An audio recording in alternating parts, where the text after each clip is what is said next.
Welcome to First Date, a panel talk show on the Reader Seeks Romance channel that celebrates debut romance authors with recent and upcoming releases.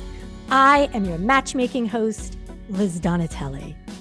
It is a thrill for me to introduce 5 new romance authors who will set your hearts aflutter with their spring 2024 debut romances. Myah Ariel is the author of When I Think of You, pub date April 16th. Faye Delacour is the author of The Lady He Lost, pub date April 2nd. Etta Easton is the author of The Kiss Countdown, pub date April 9th. Annabel Paulsen and Lydia Wang are the authors of Here for the Wrong Reasons, pub date May 21st. Welcome, authors, and congratulations on your debut romance releases. Hi. Excited to be here. Let's begin as all first dates do, with an icebreaker. Tell me something about yourself that others would be surprised to learn. Myah, what's something we'd be surprised to learn about you? When I was in middle school, I was on the competitive quiz bowl team. And so every weekend we would travel and we would compete with our little buzzers and do trivia. And yeah, I took it very seriously. Does that mean that now as an adult, you do pub trivias and the stuff like that? I did do pub trivia. I had a pretty active pub trivia team when I was in grad school. But now that I'm the mom to a 4-year-old, don't really have a lot of time to get out to pubs during the week. Right. But I'd be up to doing it again. Maybe if I was out at a book convention or something and there was a trivia night, I'd love to participate in that. Yeah. Hey, what is something that we'd be surprised to learn about you?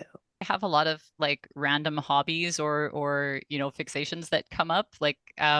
So I reupholstered the couch in my living room because I decided to just teach myself to do that. I sewed my own wedding dress. I recently decided to learn the accordion. It seems very random from the outside. To me, it makes sense at the time. Did you teach yourself using YouTube videos or instruction manuals or? Yeah, pretty much like just looking things up on the internet or YouTube, places like that. It's really easy to teach yourself anything to a reasonably competent degree if you want to nowadays. So Etta, what's something we'd be surprised to learn about you? If there are a lot of bees around and you're with me, you will be safe because all of the bees will be attracted to me and leave y'all alone. For some reason, I'm just a bee magnet and I don't understand why. Why do you think that is? I think it's like something in my, maybe like some kind of pheromones that I get off because like at first I thought it was maybe something in my hair, but I'm with my daughters. They have the same stuff in their hair and the bees leave them alone. And they just come to me. It's crazy. Like I've been chased like at least 3 times. Really? And you're not allergic? No. Thank goodness. I'm scared, but not allergic. I was interesting. Annabel, what's something we'd be surprised to learn about you? When I was 12, I won a Sears fashion competition. So what did that involve? It was modeling or you had to put together an outfit? I had to put together an outfit. They were running like some campaign and they had a bunch of challenges. And the one that I did was you have to like go to the Sears store and put together what you would design your ideal school uniform to be. So I was very creative. I had like a strapless sailor dress with double-breasted buttons. There were knee-high Argyle socks. There was a little blouse layered under the dress. There was a headband. There were Mary Janes. So that's adorable. Yeah. Wow. So I got flown out to LA for a week. Wow. And where were you living at the time that you were flown out? I was in Chicago. I'm from Chicago. Okay. Wow. I've never heard of that. And I would not think that they'd be the ones to sponsor some kind of contest like that. That is exciting. So now, Lydia, you have to go after that. The one I have in mind is less interesting than everyone else's, but I felt like it would be topical and kind of like bookish and divisive. And it's that I usually read 4 to 6 books at the same time. And not just in the sense of like I'm constantly picking up a book and then putting it down. I will carry a bag around with me of 6 books and I will read one chapter of one and then move to the next one. And people in coffee shops will sometimes look at me like, what is she doing? Do you ever get confused or? I kind of tier them so that when I finish one, a new one enters the rotation. I started this, I think, when I was younger because I hated the feeling of ending a book, and then I never want to start a new one because I loved it so much. So then I kind of gamed the system. And now I just like, once I kind of get the hang of one book and the characters, like a new one comes in, it's just my system. And it's somehow, I think it started out with 2 or 3, and now I'm up to like 6 at a time. Wow, I am very impressed. That is a talent. I love asking this question because I get the most interesting answers. Well, thank you all for sharing. You have just scored a meeting with book club tastemakers, Oprah, Jenna Bush Hager, and Reese Witherspoon. They are giving you 2 minutes to pitch your debut romance to them. Go. So Faye, if you could please enter the conference room with Oprah, Jenna, and Reese and pitch your debut romance, The Lady He Lost. Okay, so hi, I'm Faye. So this is my book, The Lady He Lost, which is a historical romance. It's set in 1839, which is just the very beginning of the Victorian era. So the main character, Jane, doesn't have very good financial prospects. She's orphaned and she finds herself living with a kindly uncle who took her in. She's also not very good at like charming men to find herself a rich husband. So she's hesitant to like depend on someone else and hitch herself to someone else. So she does what any young lady with not many options in life would do. She decides to start a ladies' gambling club with her best friend.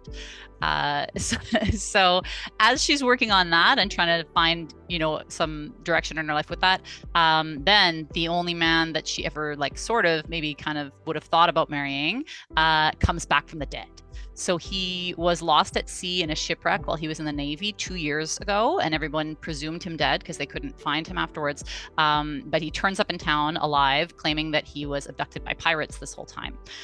So the two of them were very close when they were younger, but it was like a close friendship. She was kind of always waiting for him to declare his love for her, and he never really did. And then before he was lost at sea, he made the mistake of going into the gardens alone with Jane's cousin at a house party. And as we know, in the Victorian era, if you were caught alone, even for a couple of minutes, you had to marry the girl. So he was caught alone with her just for a few minutes. And even though nothing really much happened between them, he had to propose to Jane's cousin in order to, not have compromised her or ruined her reputation. But then because he was lost at sea afterwards, they never ended up getting married, and the cousin moved on and married someone else. So then when he comes back, he thinks this is the perfect time to sort of, pick up where he left off with Jane and resume their close relationship. Whereas she's still pretty mad and hurt about the fact that he had this whole thing with her cousin. Yeah. And she's like, I've moved on with my life. I don't want to let you back into my heart. And so he has to try to win her back.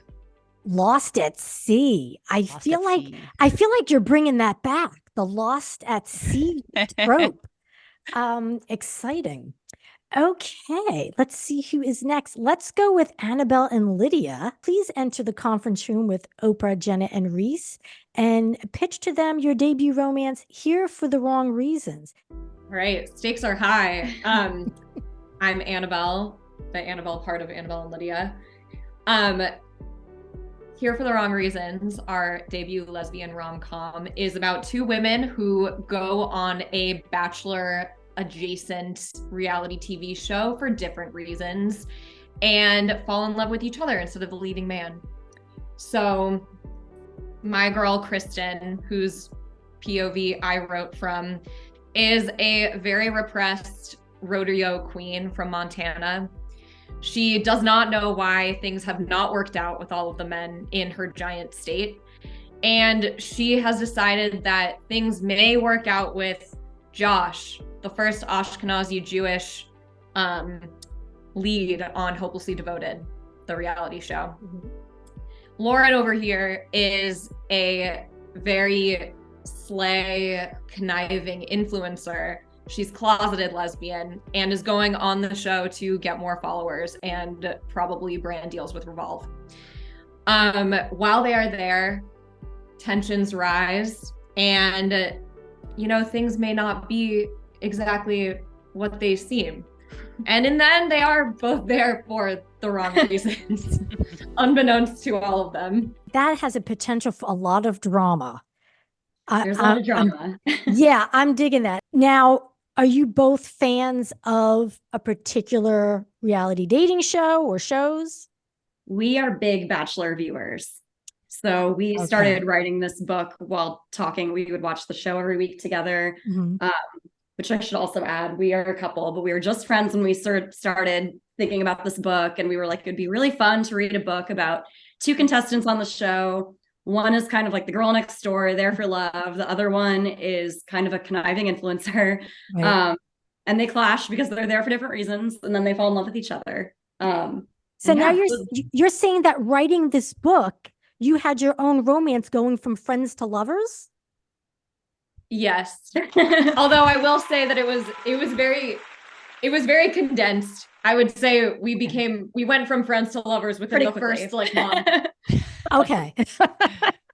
But that's amazing. Like, that is like, you were living your own, it was so meta. Like, you're writing about a romance and developing a romance. Oh, that's exciting. Okay. Whew. All right, let's see who's next. Let's go with Etta. Okay, Etta. Oprah, Reese, and Jenna await your pitch of the Kiss Countdown. Oprah, Jenna, Reese, I am Etta Easton, author of The Kiss Countdown.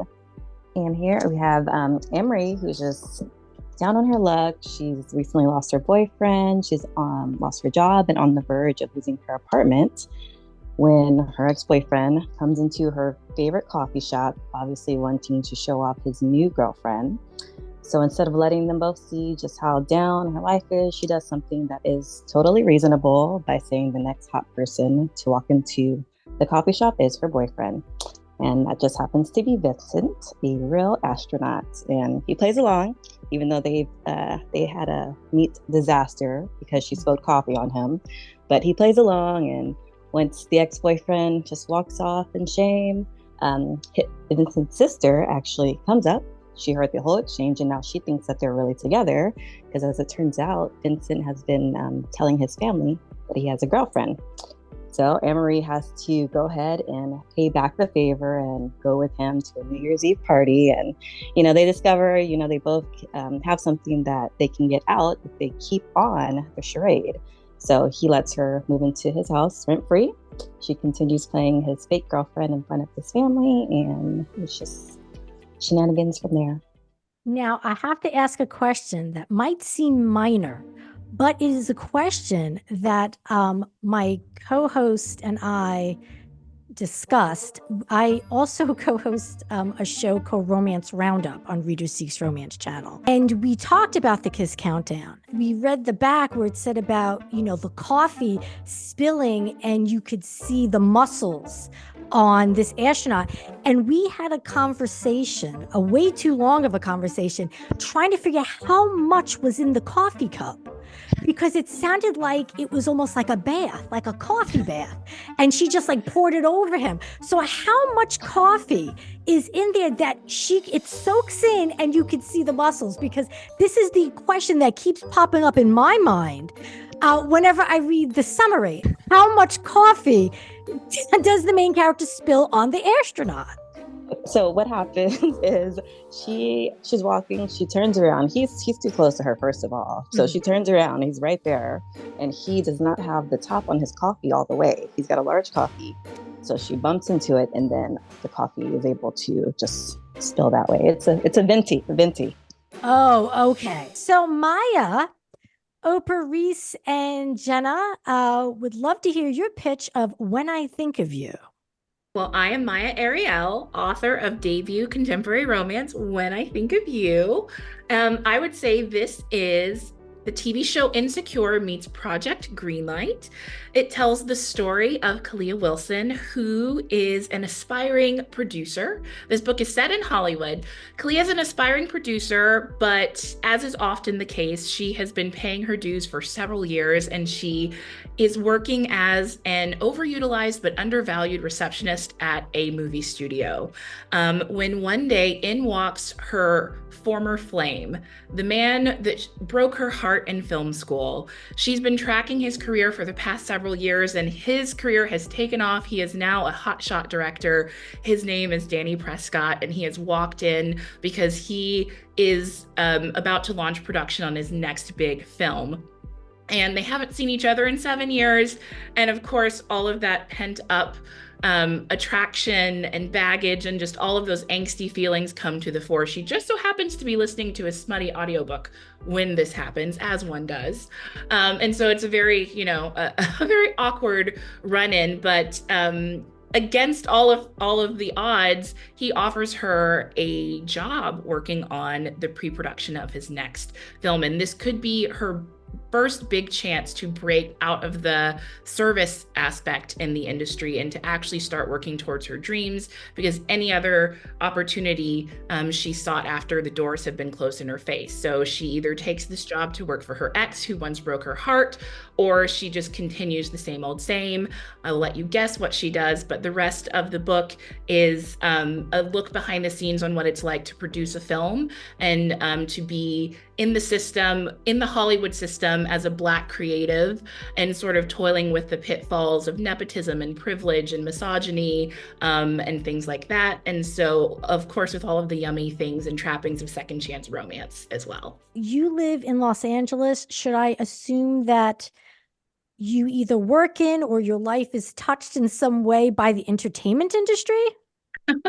Yes, that would be a healthy assumption. So like the characters in this book, I attended film school in New York City. And so there are flashbacks here to those film school days in New York. And I moved to Los Angeles with the same aspirations that Kalia has to work in the film industry. And so all of the writing in this book is pulled from my experiences working in the industry. Awesome. I love it. I love it. I love it. I love it. Let's read the first lines of your debut romance novels. Myah, can you please read the first line of your novel? Sure. All right. Chapter 1. Ping. My head pops up at the sound of the elevator. Like Pavlov's dog, I am conditioned to snap to attention at the sound of a call, text, even a microwave. That already makes me feel busy. It already makes me feel like, oh, I've been dropped into a busy person's world. Okay, Etta, now I hope it has something to do with the astronaut getting bathed in his own coffee, but okay. So Etta, if you could just read the first line of your novel. His countdown. Homeboy has 10 seconds to divert his eyes from my ass before I lose it. Whoa. Okay. All right. We're thrown into a sassy situation. Someone with a little bit of an edge, if you will. Annabel and Lydia? I think we could each read the first line of our first chapters because we alternated chapters. If that's cool. I love it. Okay. So here for the wrong reasons. All right. Chapter 1. Kristen isn't thinking about what she's supposed to be thinking about. Oh. I have mine memorized. Chapter 2. Lauren has never done anything in her life for the right reasons. Oh, we're setting up some intrigue here. We got some interesting people. I love how everyone's hook is really strong. Like I feel like I'm like in that person's shoes. Now, Faye, the lady he lost. Chapter 1. Lieutenant Eleazar Williams was resurrected on a Sunday, which, though fitting, proved terribly inconvenient for his family. I like it. Very good on your one-line readings. Which tropes do you use to tell the love story between your main characters? And if you've created any tropes, please feel free to claim them here on First Date, because that means then it's yours forever. Tropes, Annabel and Lydia. So what are the tropes in here for the wrong reasons?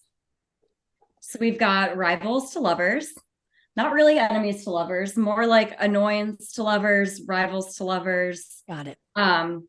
Yeah, sexual tension to lovers, Oh. We've got reality TV hijinks and shenanigans and snark, a lot of snark. Okay. Kind of have there's only one bed. It's more like they're shoved into a room together and there are technically two beds, but they end up in one. I would like to take this time to trademark only one hotel room. Oh, okay. Now this is a small hotel room. Is that what I'm assuming? It's very like shoebox size type. Yeah. Okay. I can't imagine the producers are willing to spring that much. Yeah. Their contestants. You're probably right. You've declared it so. Only one hotel room is yours. Congratulations. You'll get a certificate in the mail. Homoerotic mud wrestling. Whoa, say that again? Homoerotic mud wrestling. Really? You might want to trademark that one too, because I've never heard that one. I think it's yours. It is yours. Wow, we're making history here. Tropes. Faye, besides the I was lost to sea and now I've come back trope, what other tropes? And again, you've resurrected that trope, in my opinion. It's true that one has been done before, but you don't see it that often anymore. So I'm bringing it back. You're bringing it back. Yeah. Yeah, absolutely. Okay, so what other tropes? So second chance romance, friends to estranged to lovers, I would say, because they're not really like enemies, but they're, yeah. A bit of grumpy sunshine where the female main character is the grumpy one. Cinnamon roll hero, it's always been you. And then I guess if I had to claim a trope, I would probably claim it's more of a micro trope, I guess, but like the groveling in the novel to win her back takes the form of affirming all her life goals, which I think lots of people would probably enjoy. So, wow. That's a very robust trope. It's like in groveling, making all of helping her achieve all her life goals. Is that what you? Yeah. So because she wants to start this gambling club, so he decides to like try and support her in that and help her make that happen in order to win her back. And so I just the positivity that maybe some people would like to see in their own lives, like it's nice fulfillment. Absolutely. Now I have a question. Did you have to learn, or do you already know how to play different card games for the purpose of writing? So I always played cards a lot when I was little, but I'm not like an expert or anything. But the club that she's starting with her friends is like specific to 21 or like Ventinger, as they called it at that time. The rules were a little bit different than the modern rules to blackjack, but it basically the same game. So it's like not that complicated to wrap your head around. Myah, what tropes have you? So first is second chance romance, of course. Then I would say Hollywood tropes, the Hollywood setting. In the past timeline, it's friends to lovers, workplace romance. There are like this is a little bit controversial. There's a little bit of a triangle-ish stuff going on here, but I think not in the way that most people are averse to. I think it surprises you. So you just like stick with it, like go with it. Because when people hear triangle, they're like, oh my God, no. But I'm just like, stick with it. I think it'll surprise you. But yeah, I think, and then I think one of my favorite is the story within the story, because the film that they are making is also a love story. So you sort of get two love stories for the price of one. And there are scenes from the film that are also in the book. Now, if it's not a love triangle, is there another shape that you could use to describe this? Like, I mean, so the shape stays the same, but the reason why I say it's not a love triangle is because there's no active dating happening among all three people at the same time. Okay. So it's like, love triangle light. It's like and it's not like I have to choose, it's not like you're reading the whole book guessing between like which one is the right, that type of thing. Yeah. Okay. Got it. Okay. Etta, what tropes have you? And does one include coffee? I think it should. Spilling coffee on someone, I think should be. I don't know. I'm obsessed. I don't even drink coffee. This is the sick part of all. Wow. I don't drink coffee. Love the smell, but I'm fascinated by spilling coffee on someone and seeing, it being a sexy moment. I don't know. I've got some issues that I'm trying to work through it with you, apparently. Okay, so what are the tropes in the kiss countdown? Okay, so there is fake dating, meet disaster with coffee. Okay. There is opposites attract, grumpy sunshine, only one bed, strangers to friends to lovers, and roommates. So my friend, I don't know if May will care, but I'm gonna hijink this. She called it romance. That's what she called it. Right? Oh, Roommates, romance. I feel like I just came across that today on Instagram. Oh, Where someone wrote romance. And who was it who wrote that? May? Is that what May did? May Bennett? Yes. Oh, okay. So that's basically when they're roommates, when a couple, Yeah. they're roommates, and then they go from, oh, I like that. But you know what? You're the first one to say it on this show. So it's yours. Congratulations. Romance. Okay. And I think the spilling coffee is also yours. Well, now that we've discussed tropes, read your first lines, and pitched Oprah, Reese, and Jenna, let's talk about heat levels. And I have a nifty spiceometer. So sweet, sexy, steamy, safe word. Now, safe word being BDSM. I don't believe that applies to anybody. So we're probably just dealing with sweet, sexy, or steamy. So let's go around the Zoom room and hear what your spice levels are. Myah, how spicy, how spicy are you? I think we're very squarely in the sexy category, veering a few times maybe to the steamy side. So we're maybe straddling, to use a word, or straddling the sexy and the steamy, to give you some imagery there. Okay, a little straddling. Okay. All right. So when I think of you is like a sexy straddle. There's definitely straddling in the book. So there's literal straddling. Oh yeah. And okay, got it. Okay, well, there you go. That's all we need to know. You have to read the book to find out exactly what that entails. Maybe in the workplace even, which I would not recommend for your real life. HR might have a problem with that. Let me tell you, I'm a bit older, and back in the day, stuff like that would go on all the time at work, and it was just another day at the office. And now it's like, nope, that doesn't work. That's not right. And then you're like, wow, it was like crazy. It was like crazy times, especially in New York City, which is where I had worked at the time. It was like, I mean, we all watch Grey's Anatomy, so they can get away with it on Grey's. Yeah. Hey, what's the spice level in The Lady He Lost? Because that dude was lost at sea. He has desires and needs. So I'm just wondering what the spice level gets up to. I would say probably the same thing as Myah, like just towards steamy, but maybe the milder end of steamy, because there's open door scenes and there's more than one scene and they're relatively detailed, but at the same time, I think readers' expectations for like extreme steam is more than that still. So I don't think I'm quite in the high steam level, but steamy. Yeah. Okay. Now, do you have sexy straddling? There's some straddling. Really? So now straddling like conjures all sorts of images. I want to see if we go like 4 for 4 with the titles and straddling. This might be the big straddling episode. Etta, the kiss countdown. What's the heat level? And is there straddling? So mine is, I would say, between sexy and steamy. It does have a few, like 2.5, scenes. It's a slow burn, so they're towards the end. Okay. A little bit descriptive, no straddling, but we do have a little rocket. Wait, what? You have a rock? Is that a euphemism, or is there literally a rocket used in a scene, like a toy rocket? Yes. Well, oh my gosh. Okay, a vibrator. Oh, that looks like a rocket. Yeah. Now that's clever. That is clever. It's like, oh, does he? Is there like, oh, blast off? Oh, well, listen, that is appropriate. Well, there you go.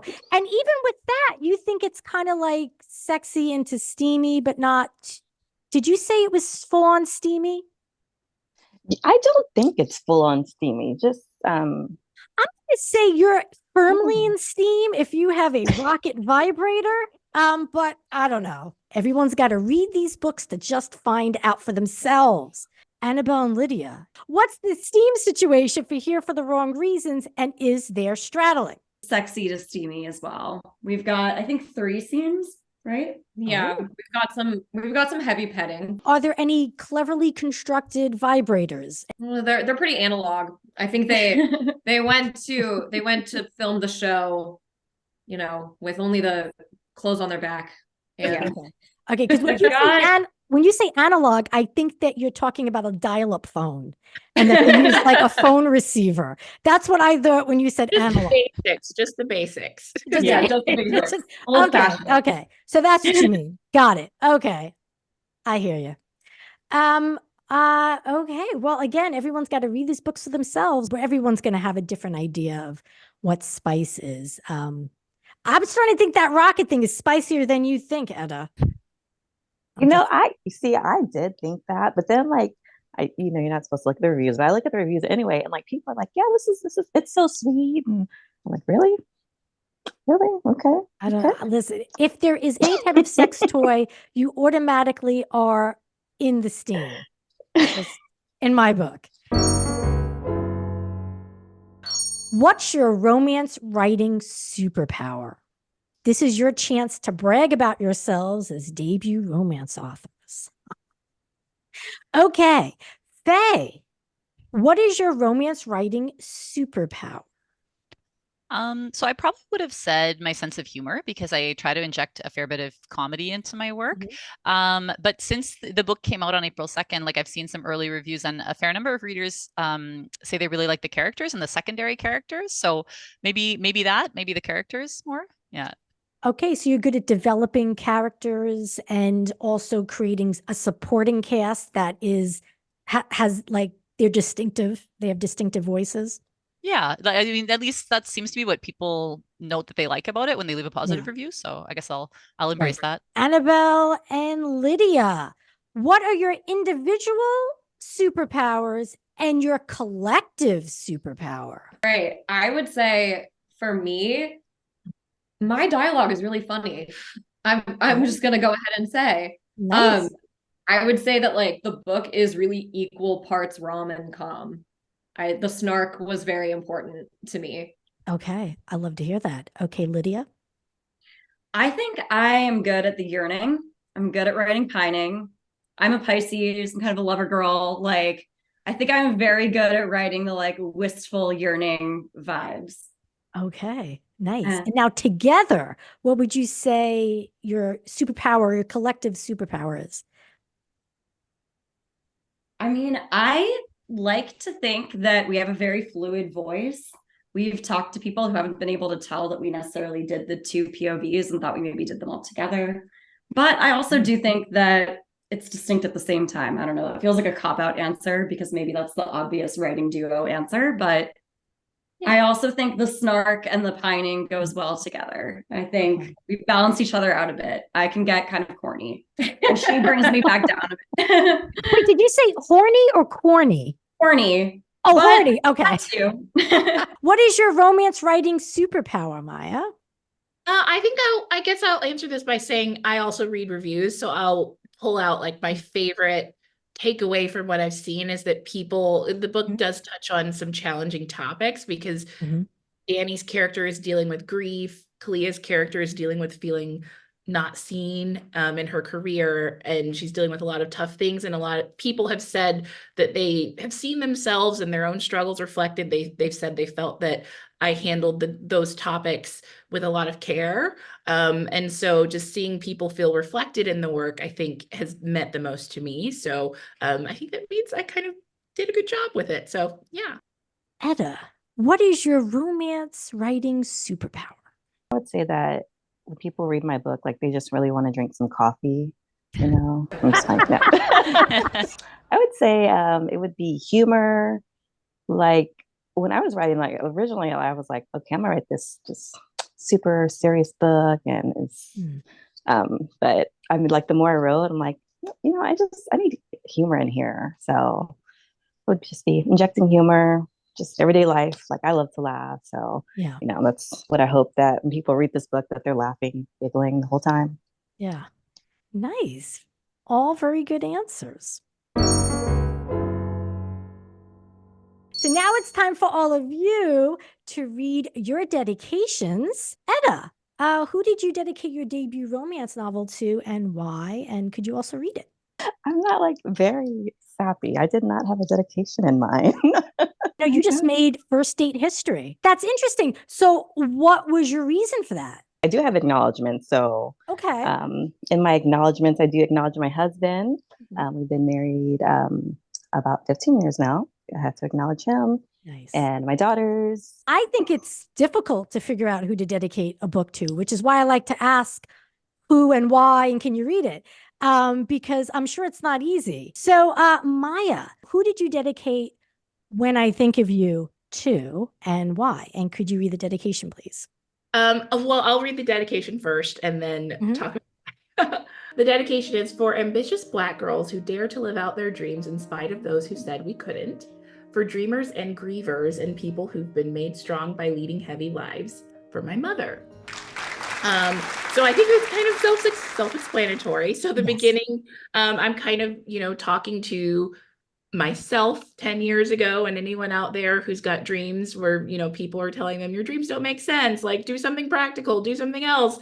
Anyone who comes out to LA or New York or any of these really tough places to live and pack it. And then I mentioned before that grief is a strong sort of theme throughout the book. And our character is dealing with the death of a parent. And that is something that I was dealing with as I was drafting this book. And so I dedicated the book to my mother. And there's the theme in the book that is inspired by her and her story as well. So it just seemed to kind of make sense to have her in the dedication. If you feel like you've done a lot in the dedication, do you then maybe shorten the acknowledgments or do you? Yeah, I think so. My dedication was heavy, so I had fun with my acknowledgments and I wrote them a little bit like movie credits. So it's sort of like, it's sort of a listicle and I kind of gave each person a little bit like a title and so I had a little fun with those. Oh, it's very on brand for the setting of the book and very good. Annabel and Lydia. Now, did you both have one dedication or do you have separate dedications? So tell me about your dedications. Well, we dedicated it to each other. Oh my God, that's so romantic. Obviously. So is that, so what does it say? Does it say? It just says dedicating this one to each other, obviously. Had to. I mean, obviously this book brought us together. It's the most lucrative relationship I've ever had. Genuinely, like we nice. I wrote the book with my best friend. Oh, that's so sweet. That's so sweet. Yeah, it felt like a no-brainer, but yes. Yeah, our acknowledgements are pretty long because we did some joint acknowledgements and then separate ones. Yeah. So, okay. Book people, a few shared friends. We share an agent, an editor, obviously, and then we did separate ones too. So it's pretty lengthy. I had a lot of people I wanted to thank. I was like, I'm going to get them all out in this one. Nice. It's almost like an awards acceptance speech where you want to just include as many people as you can. Excellent. Faye, the lady he lost, who did you dedicate it to and why? And could you please read your dedication? Sure. So I dedicated it to my grandma because she was also a writer and she helped raise me when I was little along with my mom. So she was really like a second parent to me. And that's a big part of why I wanted to get into writing. So the dedication says, to my grandma Martha, who first made me want to become a writer when I was 8 years old. This is probably not the book either of us had in mind at the time. I'm not sure you would have approved of the racy chapters, but I hope you would have been proud that I got here. The racy chapters, you see? So I think you might be a little more steamy than you think. There's definitely a few chapters that I would have wanted her to skip if she were allowed to read it. So okay, yeah. Oh, that was all sweet. I love asking that question. Well, everyone, you have now earned the fun segment. We we're going to play the ROMFick list. So authors are going to name the top 5 answers in various romance fiction categories. This is not based on surveys, as in Game Show, Family Feud. The answers are based on my own experiences and conversations I've had with romance readers, writers, influencers, and myself. Because I have conversations with myself frequently. Each answer is assigned points in increments of 25. So the top is going to be 125. So that's the number one answer. So it'll be 125, 100, 75, 50, 25. So Annabel and Lydia, you will be playing separately, which is why I made it where it's 5 top answers. Each person will get a chance to get one. The first category is the top 5 movies that have inspired romance novels. So we're going to go in the order of publication from earliest to latest. So Faye, The Lady He Lost came out on April 2nd. So you go first. We've got 5 answers here. Top 5 movies that have inspired romance novels. Okay, I'm going to say The Wedding Planner because I feel like I read a lot of romances that have wedding planners in them. No. That's an answer I probably could have written down, but I didn't. Kiss Countdown, April 9th. So Etta, what movie do you think is up there? When Harry Met Sally. Yes, it is on the board. It is a 50-pointer. Who's next? April 16th, Myah, When I Think of You. Which movie do you think is up there? Well, Etta stole my answer. So I think I'm going to say Pretty Woman. Whoa, we're on a roll. Okay, so that's the number 5 answer. That's 25 points. Annabel and Lydia, you both have the same release date, May 21st for Here for the Wrong Reasons. So I guess you could just decide amongst yourselves which of you would like to go first. Mm-hmm. Okay. Well, the one that keeps coming to mind for me is a movie adaptation. I keep thinking Pride and Prejudice. That's what I was going to say. Well, you're both right. Okay, I was like, does it count? Because that's an adaptation. Yes. But Yes. So Lydia, you're correct. Annabel, you will get a chance to give your own, but you were both right in thinking that. So that's the number 1 answer. So Lydia, you have the number 1 answer, which is 125. Okay, that leaves 2 more answers. So Annabel, did you have a second movie in mind? I'm going to go with My Best Friend's Wedding. Ooh, good try, but no. Just go back around. Faye. The Notebook, maybe? No, Okay. sorry. Let's see. Etta, what are your thoughts? La La Land. I've never seen it, but I heard it's a romance, right? No. Movies that have inspired romance novels. Is there a novel that you know about that was inspired by La La Land? No. Okay. Let's see. Myah. No, You've Got Mail. Yes, that is the number 3 answer. That is 75 points. So we have one left.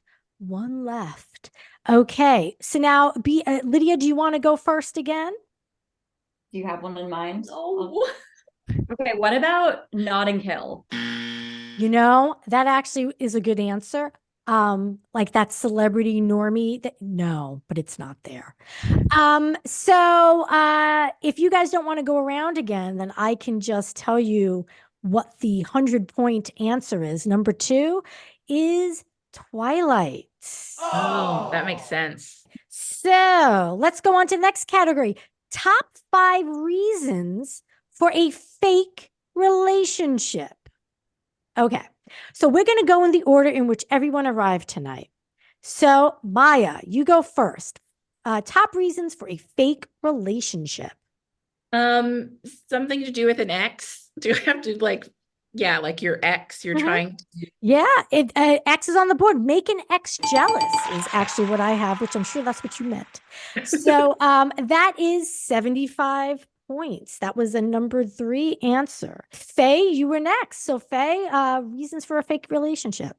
Okay, I'm gonna say to get your family off your back, get your family to stop bothering you. You got it. That is the 50-point answer. That is the number 4 answer, 50 points. Faye, you're now on the board. Woohoo. Okay, who came? Oh, Etta, you arrived third. Etta? For inheritance, to get an inheritance. Oh my God, I just got chills because I didn't think anyone was going to get it. I wrote exactly that, inheritance. That is the number 5 answer. That's 25 points. Lydia and Annabel, you could figure out which one of you goes first. I have one, but it might not be it. What about to like improve your reputation? No, that is not down there. Annabel? To cover up like a beard, to cover up another secret relationship that you're having. Good answer, but it did not make the top 2. So let's go around again. Myah. For professional purposes. Yes, I have keep a job / promotion. So that would be professional. That would be job. As long as it has something to do with a job, I figured I would count it. So that's 100 points, Myah. Okay, so the number 1 answer, which in retrospect, yeah, I guess I stand by my number 1 answer. So I believe Etta, you should be next, correct? Faye. No, I'm sorry, Faye. Faye, you're next. You need a date for an event. You got it, Faye. Number 1 answer. That's 125. Need a date. Wow, you're really making a comeback. Okay, top 5 romance novel settings. Now, what's interesting about this round, it's a free-for-all. What is your buzzer, you ask? Your buzzer is the title of your debut romance novel. So you're just going to shout it out, and whoever I hear first gets selected. The Kiss Countdown. Okay, Etta, what do you have? New York. Wow. Yes. You know what's funny? I was just going to put New York, but what I did is I put big US city, New York, LA, Chicago. So that is all off the board if anyone was going to say LA or Chicago. So you got, that is the number 3 answer. That is a 75-point answer. Okay, who's next? Here for the wrong reasons. English countryside. Oh, that's the number 2 answer. 100 points. I put England or the UK. When I think of you, road trip.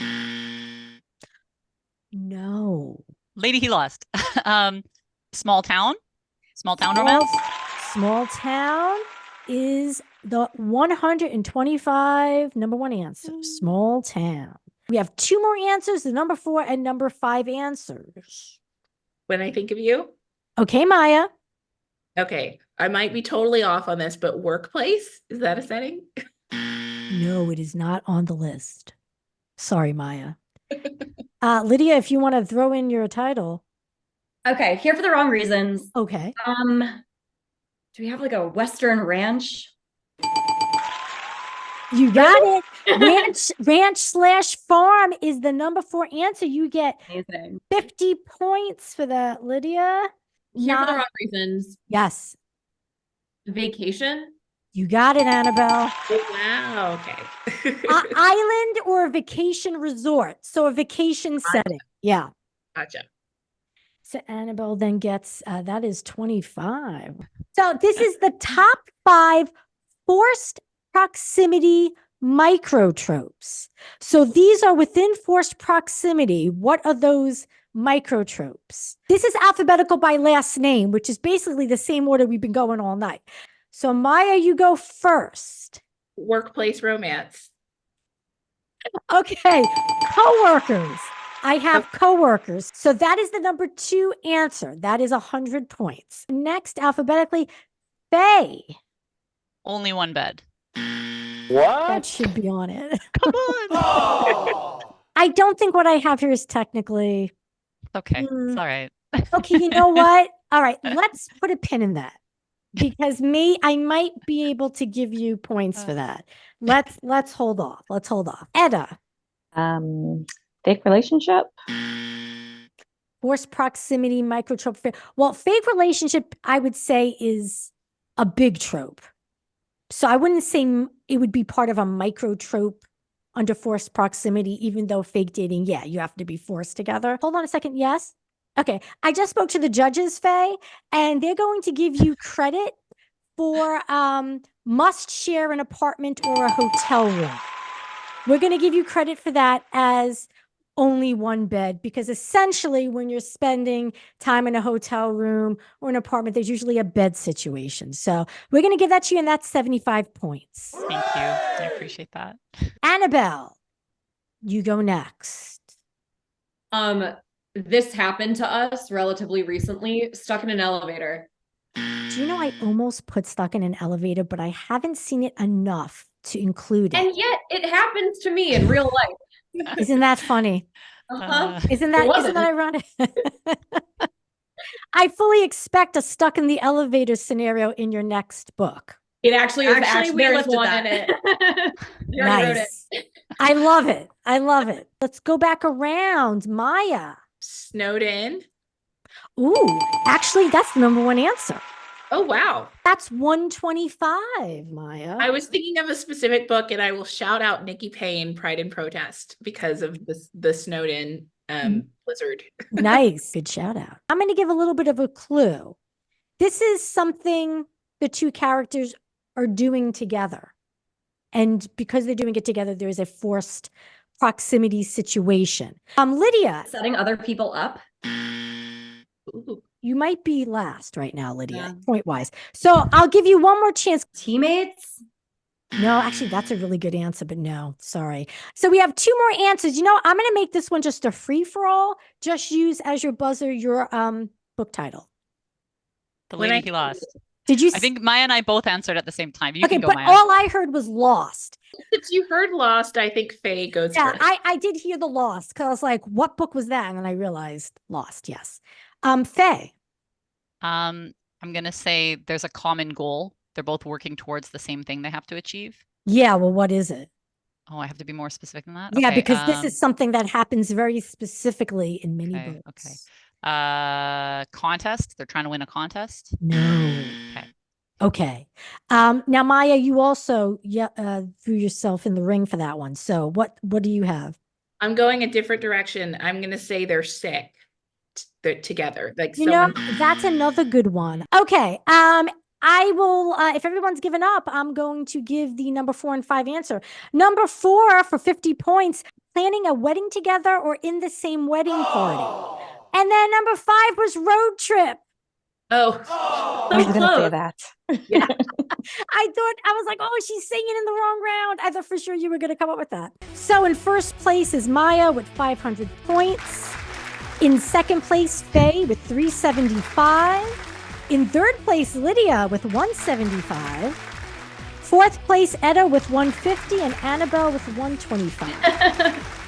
Well, I hope everyone had fun. I know it can be a little challenging. So I thank you for all being good sports. Thank you to Myah, Faye, Etta, Annabel, and Lydia for joining me here on First Date. I wish all of you continued success and happy writing. Thank you so much. Thank Thank you so much.